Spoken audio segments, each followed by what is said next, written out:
Hello and welcome back to episode 8 of the Direct Advisors Retirement Plan Podcast. My name is Stacy Gregory. I'm a plan advisor with Direct Advisors, and today I'm going to help you make sense of the fees associated with your retirement plan.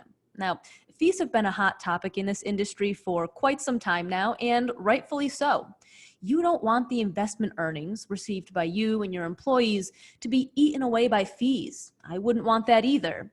But how can you tell what the fees are in your plan and what sort of fees are considered to be reasonable? You obviously want to know if what you're paying is appropriate. So let's start with a breakdown of the various fees that you might see. First are the fees paid to your plan administrators. This can include, for example, your third-party administrator, your record keeper, custodian, accountant, or legal team, and others. These fees are often charged as a base fee or a per-participant fee or a percentage of assets under management, and potentially a combination of all three. Some of these fees, like the TPA and record keeper fees, can be paid by the employer or from participant accounts. That is up to you. Second is the expense ratio, or the fees associated with each investment. These fees are paid from participant accounts, and the exact expense ratio paid is going to be different for each person since we're all invested differently.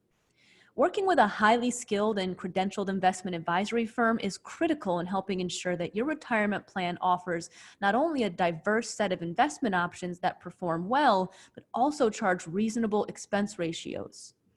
One fee related to mutual funds that can oftentimes be overlooked is revenue sharing. These are non-investment related fees that are included in the gross expense ratio of a mutual fund and are paid out to service providers. This is where many of our competitors will hide their fees.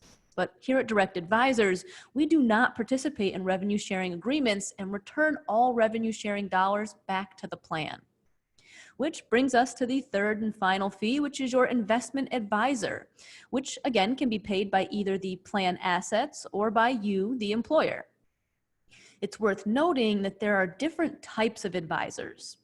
316 and 321 advisors can leave you with investment liability, while 338 investment advisors, like Direct Advisors, assume that responsibility for you. Let's break down each one of these to get a better idea of the differences between each one. A 316 advisor is responsible for daily operation of the plan and helping ensure the plan is compliant under ERISA. They may take over discretionary control of some or all of the plan's administrative and operational functions. Some of these activities can include things like filing and signing the 5500, distributing required documents to participants, and interpreting plan language to make decisions on things like eligibility and signing off on distributions.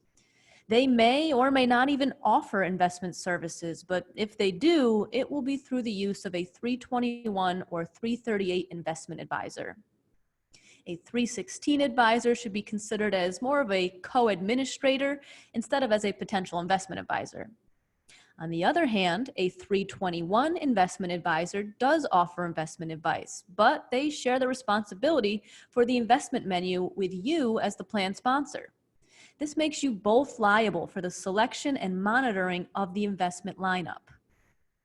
And lastly, a 338 fiduciary investment advisor, like Direct Advisors, takes that liability off of you. A 338 advisor selects and monitors the investment options on your behalf. You simply need to monitor the advisor to ensure that they're doing their due diligence. And to help put your mind at ease, Direct Advisors conducts a quarterly review of all investments in your plan and will replace any funds that are underperforming or overpriced. You receive a copy of each one of these reports each quarter. So now that you know the different types of fees that can be involved, where can you find out what your fees are? When you agree to work with any outside vendors, you'll sign a service contract, which outlines the services being rendered and the associated costs. The fees associated with each vendor can be found in the separate service contracts that you have with each vendor you're working with. If you're unable to locate your service contract, you can always reach out to your vendors and request a copy. But simply knowing what the fees are isn't enough. You want to know if the fees you're paying are reasonable.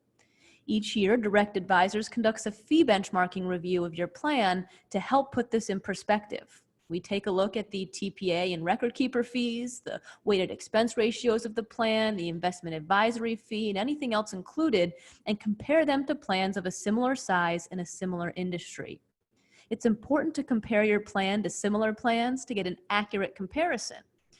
You're provided with this benchmarking review in your annual plan valuation report.